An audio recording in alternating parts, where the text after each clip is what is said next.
Sur la route qui traverse la Nouvelle-Angleterre du nord au sud, vers le Connecticut où s'est retiré Philip Roth, je vois défiler l'œuvre géniale de ce romancier que je considère depuis longtemps comme l'un des plus grands.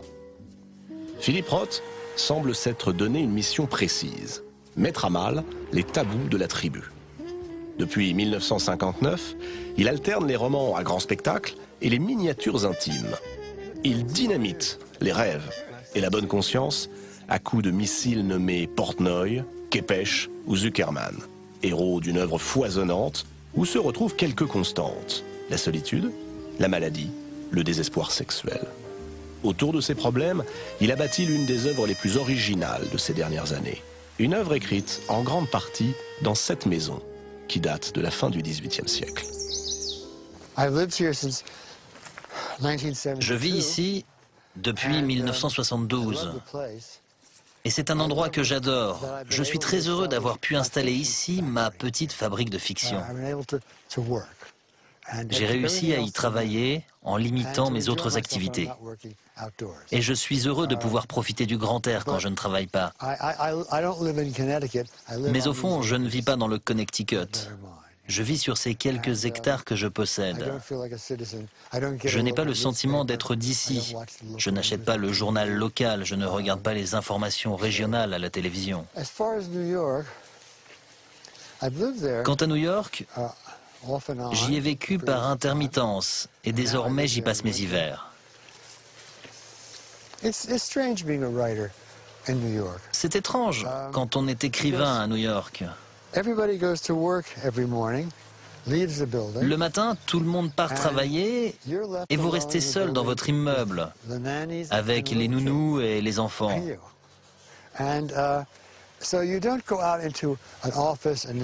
Vous ne sortez pas dans la rue pour rejoindre un bureau, une institution, une université, rien. Vous êtes assis dans votre bureau et vous écrivez. Dans ces moments-là, je me sens exclu de la ville. Je me dis, mais qu'est-ce que je fais là, à écrire dans cette boîte?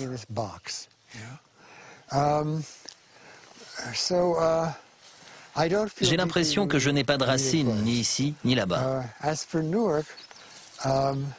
En ce qui concerne Newark, j'y ai passé les 16 premières années de ma vie, et cela m'a beaucoup marqué, évidemment.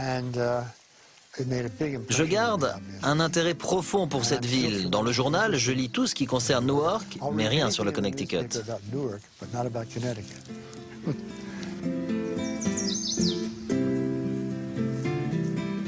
Philip Roth le reconnaît volontiers, il est devenu aujourd'hui un écrivain plus sobre et plus sombre. L'extravagance de Portnoy et son complexe a disparu.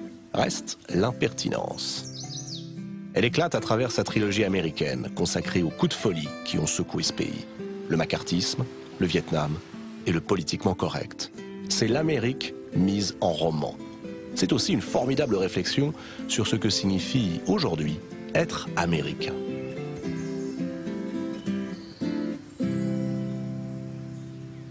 Revenons à ce que vous avez appelé vous-même votre trilogie américaine. Pastorale américaine, J'ai épousé un communiste et La Tâche. Diriez-vous que ces romans sont l'expression de votre conception de l'Amérique? Était-ce d'ailleurs votre projet initial?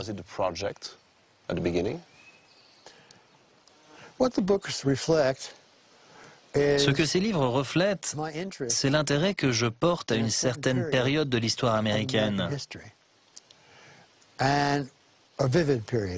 Une période marquante de l'histoire américaine et aux conséquences que cela a pu avoir pour mes personnages, pour une famille, de vivre à cette époque-là.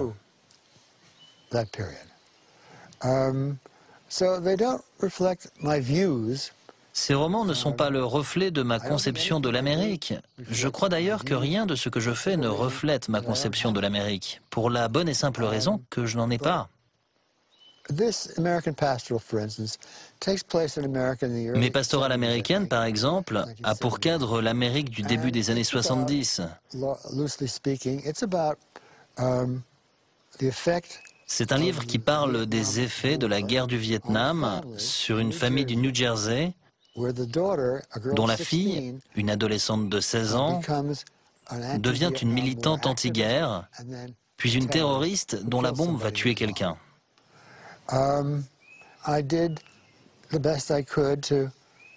J'ai fait de mon mieux pour mettre dans ce roman tout ce que je savais de cette période, entre la fin des années 60 et le début des années 70. Cette époque de la guerre du Vietnam ne m'a pas laissé indifférent, ni d'ailleurs aucun de mes amis. Nous avions la quarantaine et nous avions eu des réactions très fortes. J'ai fait des choses que je n'aurais jamais pensé faire. Des défilés et des manifestations, par exemple, ce genre de choses. Je ne suis pas fait pour les défilés et les manifestations. C'est l'époque la plus marquante que j'ai vécue dans l'histoire des États-Unis, plus marquante même que la Seconde Guerre mondiale, notamment parce que j'étais beaucoup plus jeune, j'étais enfant pendant la guerre. À cette époque, j'étais à l'écoute des événements. Mes amis aussi, nous discutions en permanence, nous étions dans une colère permanente. Tout cela est venu nourrir Pastorale américaine. Quand j'ai terminé ce roman, je n'avais toujours pas de projet. Mais je me suis demandé quelles autres périodes j'avais vécues et m'avaient autant intéressé, et mis autant en colère. Et je me suis souvenu que dans ma jeunesse, quand j'avais 14, 15 ou 16 ans, je m'étais beaucoup intéressé à cette croisade anticommuniste qui avait eu lieu aux États-Unis. J'étais un adolescent précoce et très tôt, je me suis intéressé à la politique. Dans ma famille, il y avait des membres du Parti communiste. À l'époque, c'était très mal vu.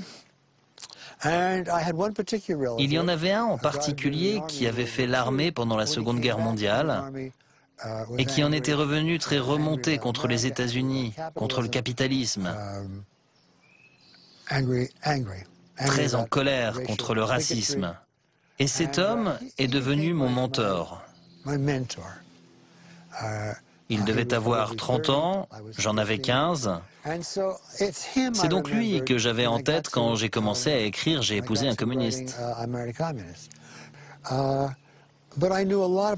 Mais j'avais par ailleurs de solides connaissances sur les États-Unis de l'époque que j'ai incorporées dans le livre. Donc vous voyez, ce ne sont pas mes opinions que l'on retrouve dans mes romans, ce sont mes connaissances. Et puis, le troisième livre, La Tâche, c'était en 1998 ou dans ces années-là, je me suis rendu compte que je vivais à nouveau une période de ce genre.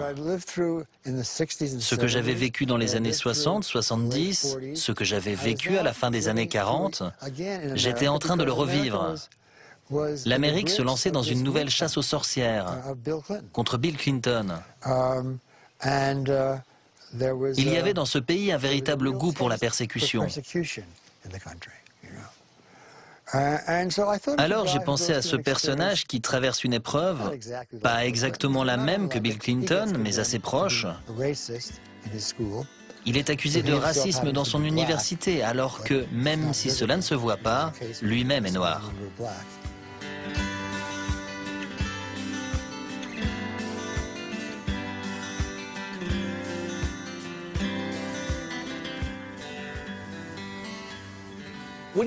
Diriez-vous que ce que vous avez vécu au début du XXIe siècle, le 11 septembre, l'élection de Barack Obama, constituent aussi des événements historiques, de la même manière? Oui, mais ce n'est pas à moi de les écrire. Pourquoi?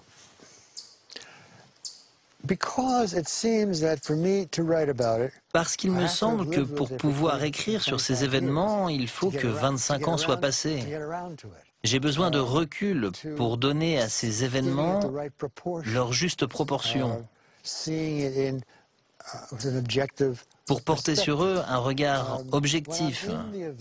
Quand je suis dans l'événement, je suis en train de me contredire. Ce n'était pas le cas pour La Tâche, mais j'y reviendrai. Quand je suis dans l'événement, je suis incapable d'écrire sur le 11 septembre. Qu'est-ce que j'écrirais ?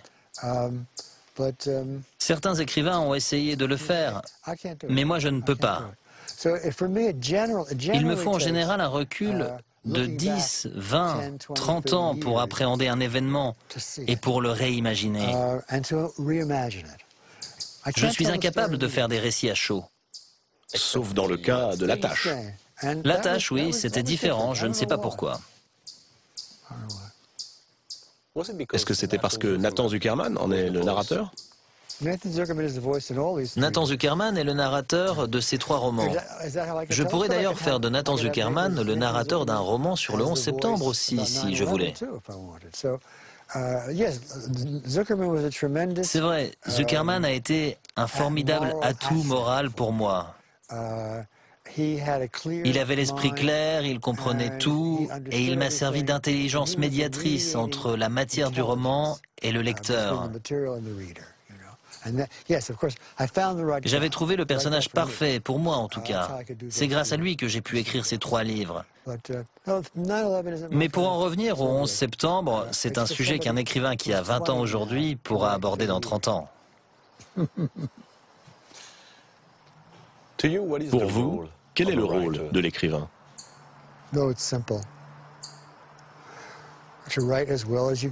C'est simple, vous écrivez du mieux que vous pouvez, c'est tout. Vous n'avez de responsabilité envers personne. Vous en avez envers la littérature, l'une des grandes causes perdues de l'humanité. Oui, des responsabilités envers la littérature. Et comment être à la hauteur de ces responsabilités? En vous attelant à l'écriture avec tout ce que vous avez. Que peut faire la littérature?